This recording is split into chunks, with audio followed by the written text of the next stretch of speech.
Welcome back, everybody, to Farms and Frontlines. I'm your host, Max Terzano, and I'm joined, as always, by Jessica Rudo. Hey there.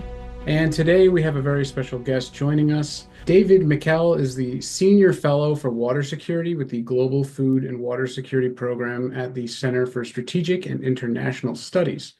David is joining us this week to talk about an upcoming podcast called Hidden Depths that CSIS is putting together, and we're pretty excited about it. David, do you mind telling us the general theme of your podcast?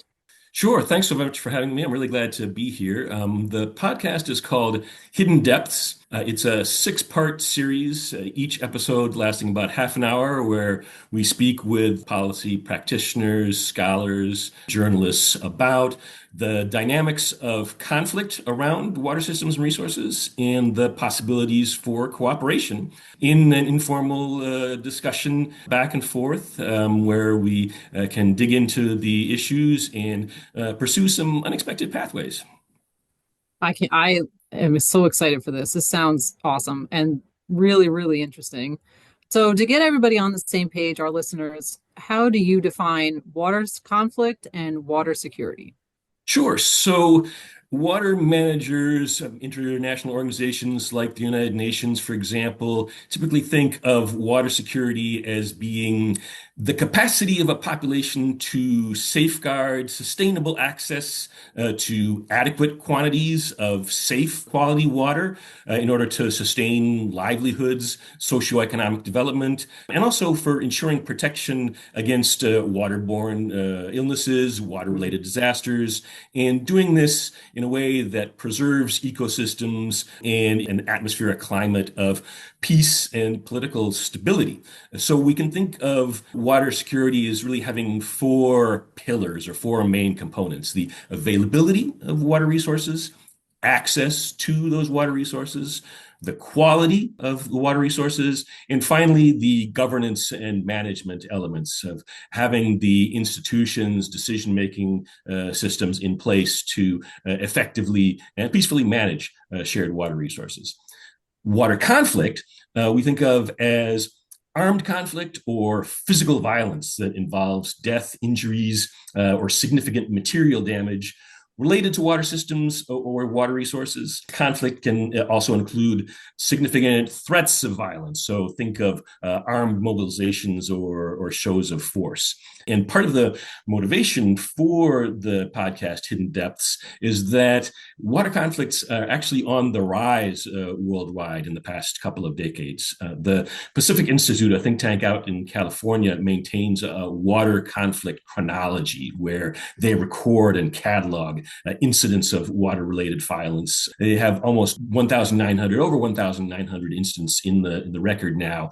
Almost 90% of these incidents are occurring in the 21st century.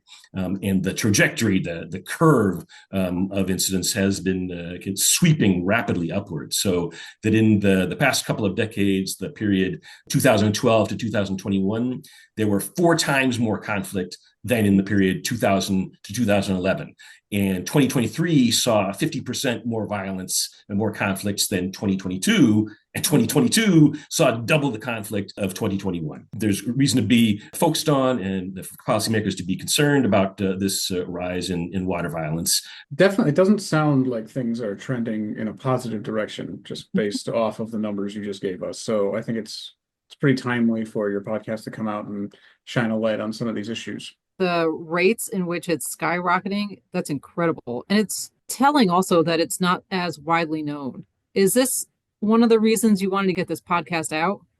Yeah, I mean, there were a few reasons why we were interested in doing a podcast. It's the first time that I've ever produced a podcast, and I've been working in the water security, environmental resources, natural resources management for over 20 years. Part of it was just to tell this story and to reach a wider audience. I mean, that includes the kind of existing policy community audience, but to bring a different medium, a different format to reaching the people that we are often speaking to in our typical policy policy outreach of writing policy notes and issue briefs, but also to reach new audiences. It's hard to read a white paper while you're out jogging or in the Yeah. gym, but Mhm. people can listen to podcasts at their own rate, and it's a different way to engage audiences, existing audiences and new audiences, to tell the story in a different format with an active conversation, with experts speaking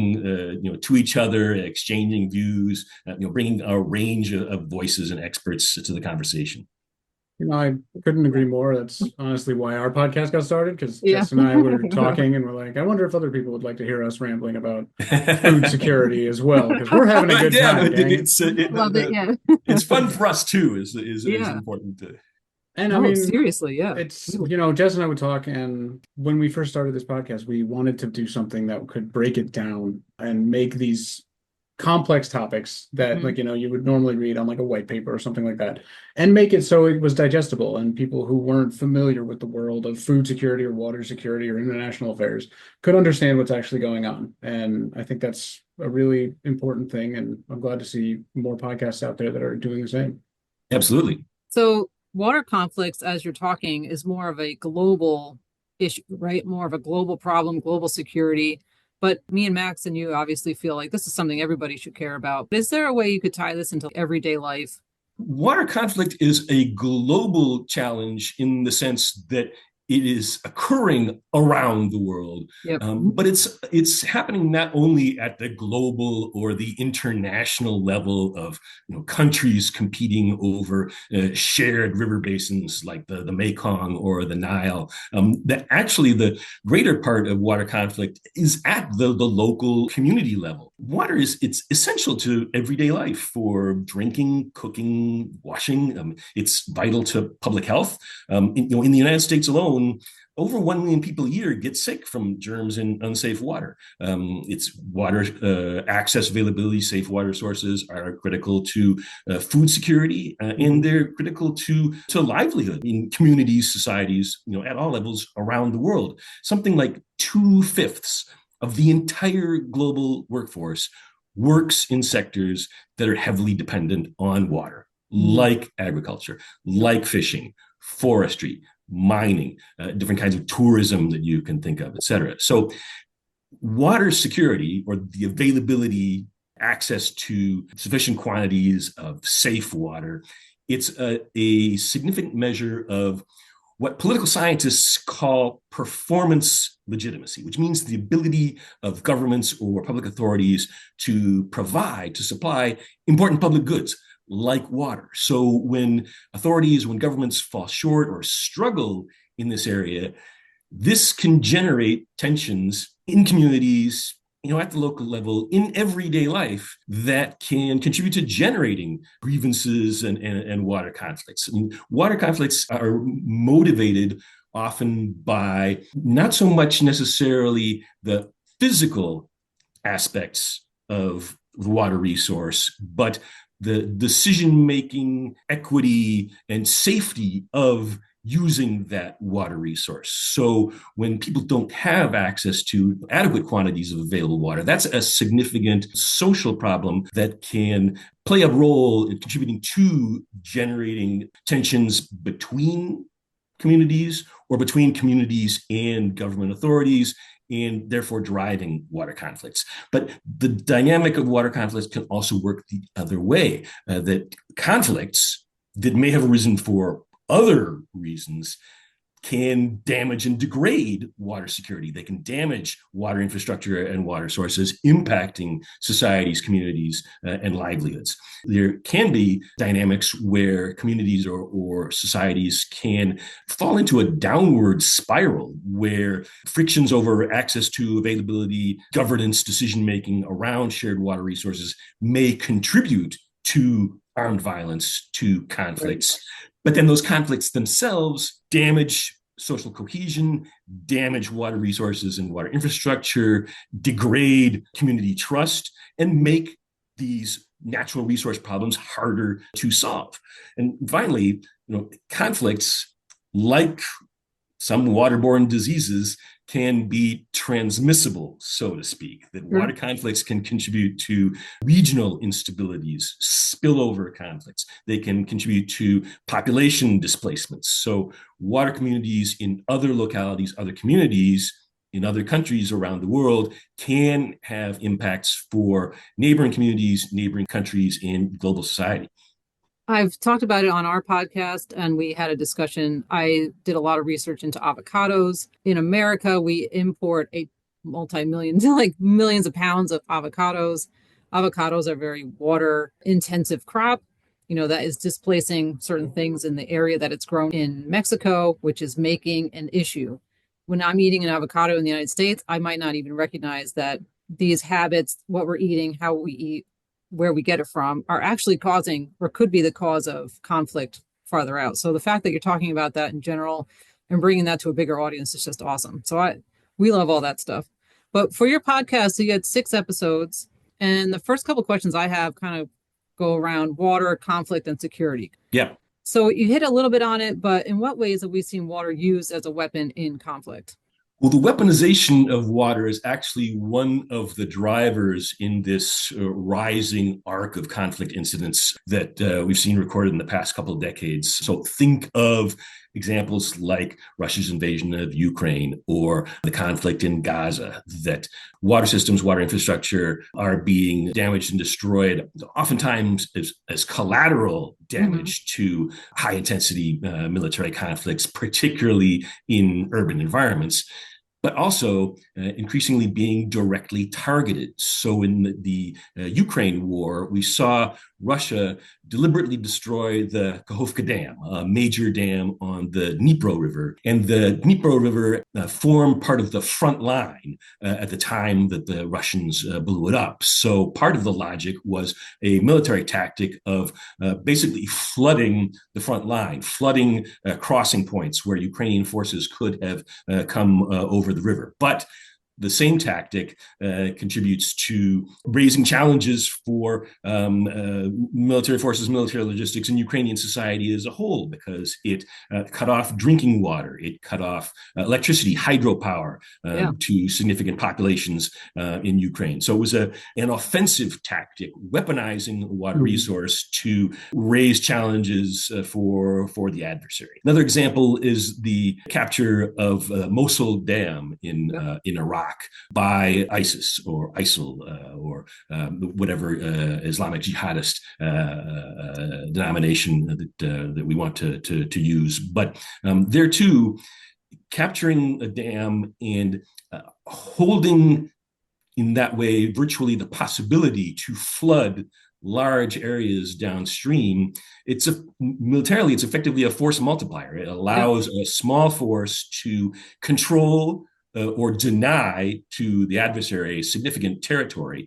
But ISIL also used the capture, seizure, and operation of water infrastructure not only as a way to either deny territory to opponents or to control captured areas, but also, again, to that question of performance legitimacy, they used supplying water, maintaining water infrastructure as a tool of their own nation-building legitimacy, if you will. They take over territory, and then by running the water system, by providing water and sanitation services, just like delivering the mail or providing electricity, they demonstrate, we are creating here a caliphate. We're creating here a functioning state. So water has been weaponized in that way in a number of recent conflicts at many scales, from capturing very large infrastructure like the Kakhovka Dam and hydroelectric plant, down to capturing and poisoning wells to deny water sources to opposing forces. Yeah, I mean, that's super important to think about, how it's a double-edged sword there. It can be used against or for the people. If you don't mind me sharing my story, using it as a weapon for good or using it as a tool to build confidence in partnerships. In my deployment to Iraq, it's something that we did. We worked on a water treatment plant. I've been to the dam that you're talking about in Mosul, and the water treatment plant, we got it up and running. It was functioning. And we were asked if we could turn it off because Mm. the chlorine that we were using to clean the water, they didn't like how it tasted. They didn't like how the water tasted after it was cleaned through the plant. So they actually asked us to shut it off. It was just an interesting time to watch this whole thing like come about and then be like, no, we're good. Yeah, but I mean, but what a great example of how sensitive water supply can Yeah. be in different ways, because Yeah. people who didn't like the taste could also have been suspicious of the taste, Yes. right? So Yes. Right. you can imagine Absolutely. people, they didn't like the water supply because they don't like that taste in the food that they're cooking. So Yeah. one level of social grievance or social problem. But other people can be thinking the water systems were off. Now they're back on. We have water supply in it. Yeah. But what is in this water? Is this healthy? And because water can be and was weaponized in that conflict, people Mhm. can be suspicious that Sure. maybe Yeah. this water isn't safe. Maybe this water is being used against us. Yeah. So you can sympathize in a conflict situation with the sensitivities around water supplies.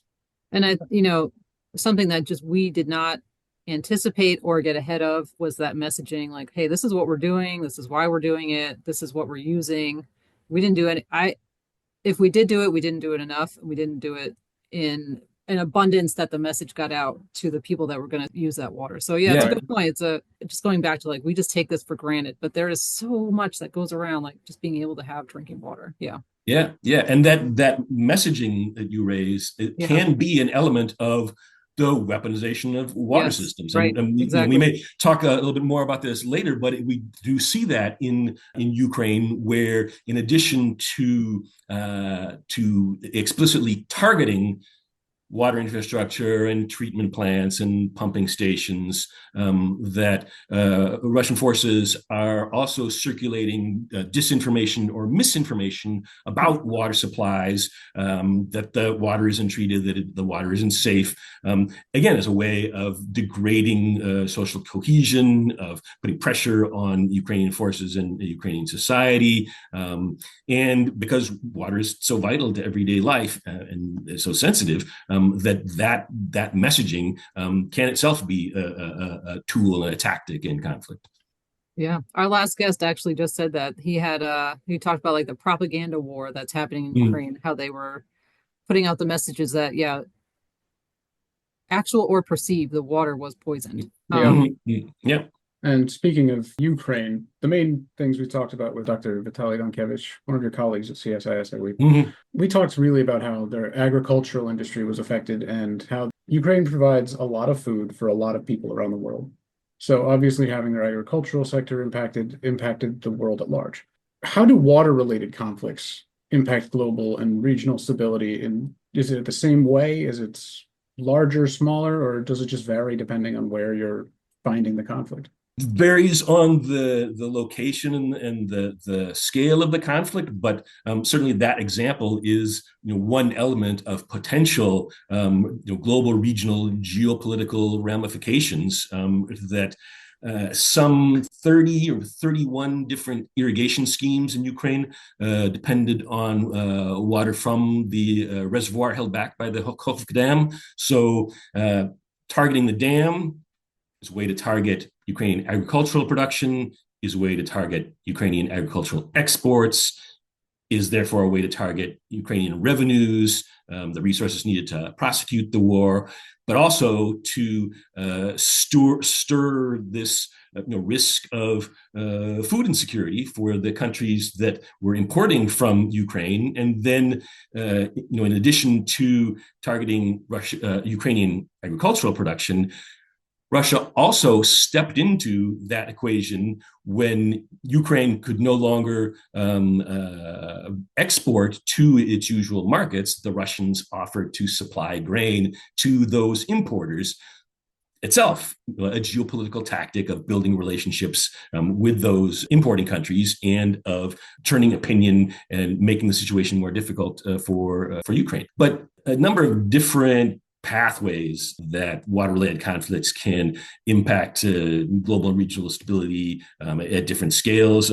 Just one historical example that we might talk about is in the Sahel in sub-Saharan Africa, that in Mali, for example, there's a population, an ethnic population of Tuareg people that are historically had been largely nomadic or semi-nomadic pastoralists, herders, and following major droughts in the 1970s, the relief and assistance efforts to rebuild Tuareg society, to rebuild Tuareg livestock, to come to the relief of that ethnic minority population in Mali fell far short. And there are already ethnic tensions between the major populations in the south of the country and these Tuareg pastoralists. So following these droughts, there remained a social tension, a social grievance between Tuareg populations and the major populations that really dominated government in those decades. So that when, for reasons of historical grievances, including the insufficient responses to these droughts and the marginalization of Tuareg society and communities, when insurgencies arose in 1990, in 2006, in 2012, again and again, for the insurgents, for the Tuareg, there was this historical baseline, this historical reference to that water security challenge of how they were affected, how they were afflicted by the droughts, how Malian authorities, Malian government did not come to their assistance, come to their relief. And then in the more or less solid peace agreements that resolved each of those insurgencies in the 90s, in the mid 2000s, the shortfalls, the inability of the Malian state to abide by and fulfill those agreements just led to an ongoing cycle, a downward spiral of a water-related conflict, a water-related challenge that was not resolved, kept regenerating conflict, and then ultimately in mid 2010, so starting in 2012, 2013, when there was again a Tuareg insurgency, the narrative of that insurgency was captured by Al-Qaeda in the Islamic Maghreb, captured by Islamic jihadists who essentially co-opted and took over the Tuareg insurgency and built it into a larger Islamic insurgency against the Malian state, declaring the Republic of Azawad in northern Mali and deepening the roots of what has remained ongoing civil conflict that absorbed not only Mali, but neighboring countries as well, but where the jihadists were able to build on this narrative of pastoral societies dependent upon certain water resources and water management arrangements being marginalized and excluded by the southern populations, by the Malian state, and turning the water challenge into a major dividing line in this conflict that then grew to have national and regional, international ramifications across the Sahel. No, I think that's a really good example of how what might look like a simple issue with a lack of water security for the pastoralists, the Tuaregs, how that simple issue was taken advantage of by Al-Qaeda in the Islamic Maghreb and turned into a much larger issue that, Mali and the surrounding countries as well had to deal with. And I mean, still have to. It's an excellent example of how important it truly is and how people should be looking at these issues. How interconnected it is. Yeah, exactly. Right? Like when you started telling that story, someone who's unfamiliar with this scenario probably didn't see Al-Qaeda coming in. Like yeah, they want water for their pastoralists. They want water. They're semi-nomadic, all that kind of stuff. And then boom, Al-Qaeda, and you're like, okay, well, I didn't see that coming, but I guess I should have. I don't know.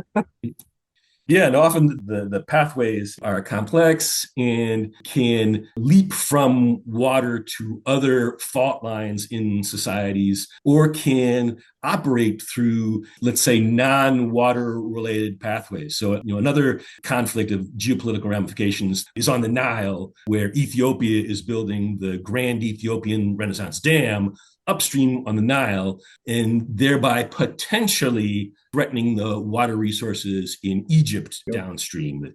Egypt depends almost entirely on the Nile for its water resources. For over 95% of its water resources relies on the Nile. And the water in the Nile largely comes over 80% from rainfall in the Ethiopian highlands. So Egypt fears that if Ethiopia builds this Grand Ethiopian Renaissance Dam very close to the border with Sudan in northern Ethiopia, that would give Ethiopia the possibility to withhold water from Egypt or to regulate the river's flows. And so sometimes there have been instances that were revealed by WikiLeaks, for example, where Egyptian authorities are talking about countermeasures that they might take, attacking this dam or blowing it up. But right now, in an effort to counter Ethiopian designs or to provide itself with some negotiating or political leverage in that corner of Africa, in the Horn of Africa, we see a dynamic where in the current civil war in Sudan, and the Nile flows from Ethiopia through Sudan into Egypt, that Egypt and Ethiopia are supporting opposing sides in the civil war in Sudan. Egypt supports the Sudanese armed forces, Ethiopia backs the rapid support forces, and that this is interpreted by some observers as more geopolitical arm wrestling that is related to, in part, Egypt's search for leverage over the operation of this dam. And Egypt has deployed forces in Ethiopia's neighbor in Somalia. Since the summer of 2024, they've discussed Egyptian forces joining the African Union Stabilization Force, or Egyptians supporting other proxies as a way of signaling to and potentially maybe acting against Ethiopian interests as a way to offset what the Egyptians see as this possibility that because Ethiopia has constructed this infrastructure on the river, built this dam, that they might be able to then regulate or manipulate the river's flow into Egypt. I was blissfully unaware of the issues going on between Ethiopia and Egypt and this dam. Like, I think hearing about it for the first time right now, and I think it's extremely fascinating. And I just wanted to say you're doing an extraordinary job of answering all of our questions before we even get there. Because our next question was just what role does diplomacy play in solving water disputes? And you already really touched on pretty heavily on how it does that between just talking about the issue between Egypt and Ethiopia. And we could also look at Ukraine and Russia and all that just to see how diplomacy really can play into helping all these disputes. Yeah, water resources, they differ from other natural resources which are sometimes entangled in violent conflicts or civil instability. Think of blood diamonds, or in Southeast Asia where there's conflict over control of gems and timber. But water, it's not a what's called a lootable resource. Critical minerals, coltan or gems, diamonds, these are lootable resources that you can pick them up and carry them away and take them to market. The hydrological cycle, a river basin of the size of the Nile, you can't pick that up and carry it away. For that and for many other reasons, that cooperative engagement around water resources is almost universally the best way of realizing the benefits, the mutual benefits of managing shared water resources. And water can be used for many purposes, right? It's not only a supply of agricultural water for irrigation, but that same river that is supplying irrigation water can also be supplying transportation, can also be supplying hydropower, can also be supporting forest resources, can be supporting fisheries resources. And the use of water for hydropower, for example, doesn't necessarily have to conflict with the use of water for irrigation, because to generate electricity, to generate hydropower, the water has to flow through the turbines. It has to flow through the hydropower plants. So if I in my community want to generate hydropower. That doesn't have to mean that I prevent water resources from reaching your community downstream, Mhm. because I want the water to flow through the turbines. And likewise with water for navigation. The water that my barges are floating on is the water that your barges are floating on. So there Right. are many ways to cooperatively manage water resources. And diplomacy plays a role in mitigating conflicts or building environments for cooperation in a number of different ways. One is just a convening space, bringing conflicting parties together to state their interests, state their grievances. And often that is one of the first steps towards addressing conflicts, is that parties are not speaking to each other or reluctant to speaking to each other, or because the conflict is entangled in other fissures and fractures and tensions between the parties, that they are not willing to pick up and address this piece of the puzzle. So relationship building, getting the parties to exchange views, exchange positions, their strategies for solutions, exchange their demands, to begin that negotiating dynamic, and then to engage in potential collective problem solving around this dynamic, to dive into the details of water needs, demands, and management. That in my community or in my country, I'm using the water for irrigation. I need this much to grow these crops over these seasons. How does that impact flows downstream? How much water does that suggest that I need coming from upstream? What are the water management policies that I could use to making my irrigation more efficient, switching crop varietals to crop that uses less water, or a crop that has higher value? How can we take steps, all parties that are sharing this resource, to meet our collective needs, or to make a bigger pie, so to speak, create more benefits to share? And this is a dynamic that we see intermittently with tensions in the Nile between Ethiopia and Egypt, where Ethiopia argues, for example, that because they intend to use the Grand Ethiopian Renaissance Dam to generate hydropower, that they are creating a benefit. This dam will create a resource that will not only meet Ethiopia's need for energy, but they can export to their neighbors. So the Ethiopians would argue that, far from wanting to prevent water from reaching Egypt, they want water to flow down the Nile through the turbines, generate hydropower for their own use, that they can sell to their neighbors, sell to Egypt, and that water is still going to reach Egypt for its own hydropower and agricultural needs. And here's a final element that is crucial to the relationship building or the cooperative dynamic that water diplomacy seeks to pursue, and that is confidence building or trust building in those relationships, to enable parties to conceive and agree and build relationships around such shared benefits. That for my community, for my country downstream, to engage with you upstream in this type of resource sharing, I have to believe, I have to trust that if you build that infrastructure upstream, you won't divert water from reaching me downstream. Right.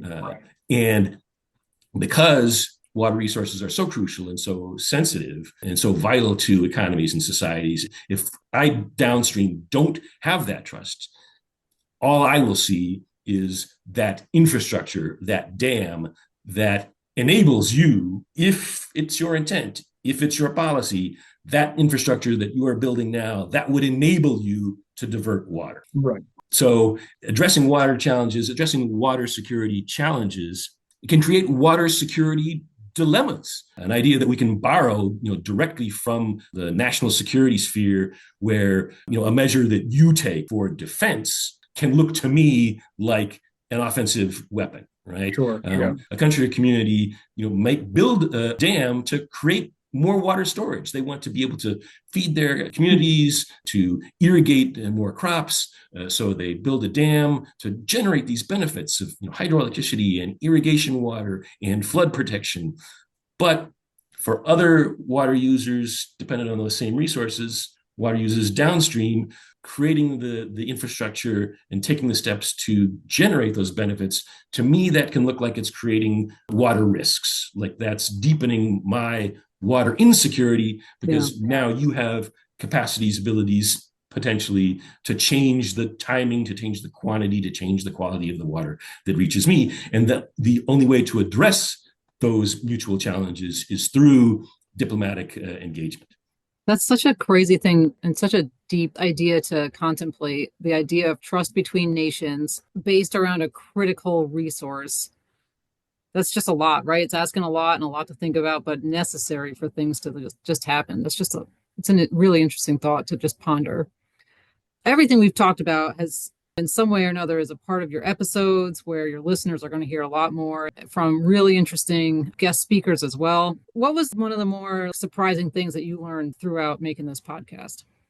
I think it was one of these questions that we've talked about, the complexity of the interconnections and the interdependencies between different uses and benefits of water resources and the kind of cascading or ramifying effects that they can have on water users, water dependent societies in other sectors or other communities, far away. And, interconnections that we might not have realized or even thought about until the pieces began to interact in new ways. And we saw how, one supply chain or, one community's economy or the culinary traditions and the food resources of one or another community are impacted.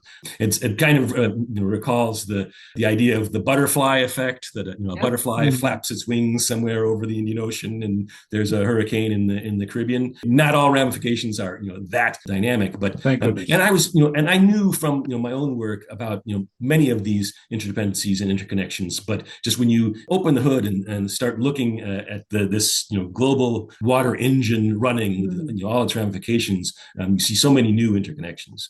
Obviously, this was not just a small task. You created a pretty in-depth series, 6-episode series on water security. You have all these really impressive guests.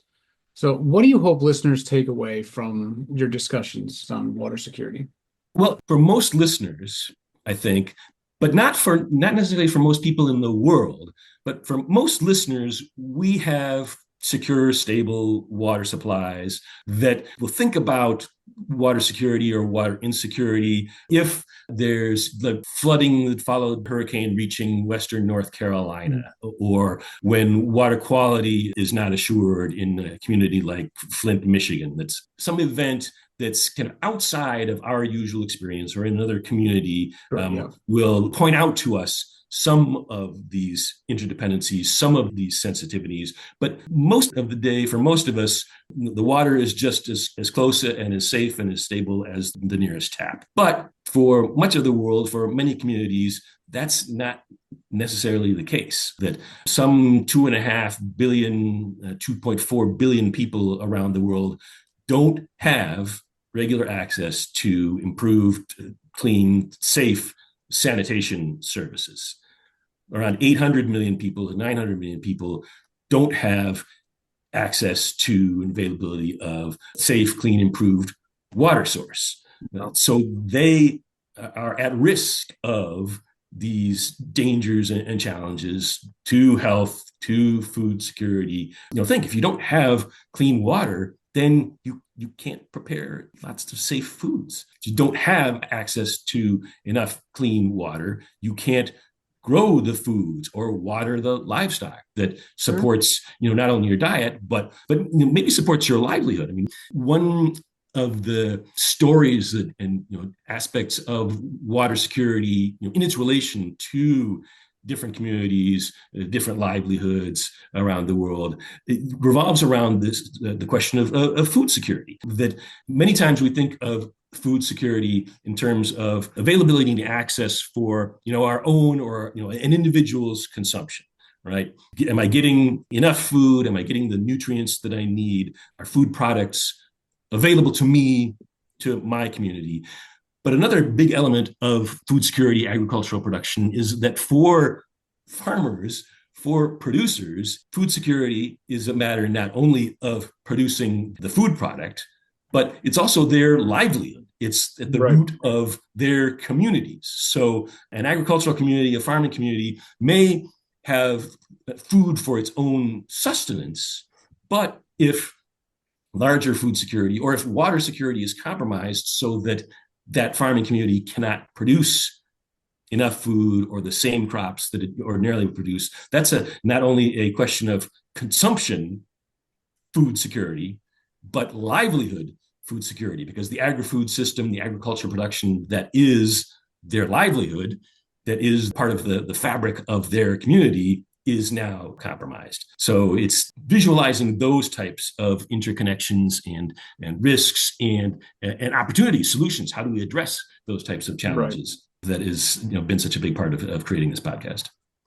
Well, on the flip side of that, what's the most heartening thing that you've taken away from your podcast? Something you saw that was just promising or that made you feel real good about the state of water security somewhere? It's how many of the people that we spoke with and other folks that have reached out to and been in contact with, talked with over the course of all of our research, how many people are of the mindset that water security challenges are real challenges. They have very important, vital ramifications. This is a real problem for many communities, many countries, many societies, also completely resolvable. That we have the tools, we have the technologies, we have the policies, we have the approaches to meet these challenges, to solve these problems. So the water security challenge, the water security threat, it's not like like a new disease that we just don't have a cure for or know even how that disease is harming us. Right. What's the vector for that disease? This is a challenge that we know what the drivers are, and we have lots and lots and lots of tools at our disposal to meet these challenges. So the task at hand is real, and we need to apply ourselves. We need to make the decisions. We need to make the policy choices to tackle these challenges, but it's entirely within our reach that we can meet these challenges. And that gives me real optimism that we will do so. Super awesome. Great to hear, honestly. Thank you for indulging. There's a lot of doom and gloom out there. We like to end it with a positive note. When have we ever done that? So what's next for your podcast and your research? Well, there were a few really interesting areas that came out of the podcast conversations and the research. One of them is this issue of cybersecurity risks. Yeah. That on the promising side that we were just talking about, there's so much technological innovation going on, and really should highlight when we say technological innovation. Innovation doesn't always necessarily mean the latest, newest whiz-bang technology. It can also be new applications or new uses or just stronger uses of existing practices and technologies. So what are often called nature-based solutions, like restoring coastal islands and sandbars as buffers against storm surges from cyclones and hurricanes, or different crop rotations, or even when we talk about crop genetics. Crop breeding is thousands of years old. Crop genetics is thousands of years old in the interbreeding of varieties to realize certain traits. So when we say that we can grow varieties that are more flood resistant or more drought resistant, that doesn't have to mean folks in white lab coats, in laboratories doing that innovation. Yeah. But among these promising technologies are data analytics, the use of artificial intelligence and machine learning to capitalize on this wealth and growing wealth of data and information that we have about crop phenotypes, about soil characteristics, about weather patterns, about water use, et cetera, and to use this information to inform ourselves about when to sow, when to reap, when to irrigate, et cetera. And here to the interesting questions that we like to take up in our future research, the other side of this coin from the innovations from data analytics, AI, the digitization of the water sector, there are risks. I mean, and the water sector has been later than other big sectors like energy to capitalize on digital technologies, on data analytics. And so there are a lot of vulnerabilities in water systems to cyber risks as operating and information systems are increasingly interconnected. It used to be that if you wanted to sabotage a water treatment plant, you really had to get inside the facility and flip the valves. But now that A hacker on the other side of the world can take control or hold for ransom water infrastructure.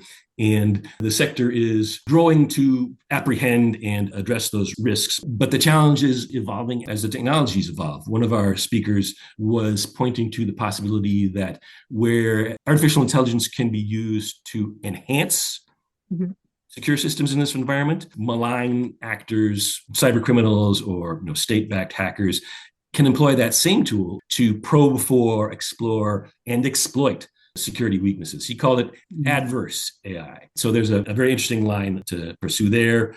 I was reading a paper the other day about how the health of forest systems around agricultural producing regions in Nigeria are directly related to the nutritional value of the crops that folks in these farming communities are eating. So you can see the nutritional intake and the nutritional value of the diets of children under 5 in the richness of the biodiversity and the agrobiodiversity of the food producing systems of that community. So lots of avenues to go down. Yeah, for sure. It's, again, how interconnected everything is. Mm-hmm.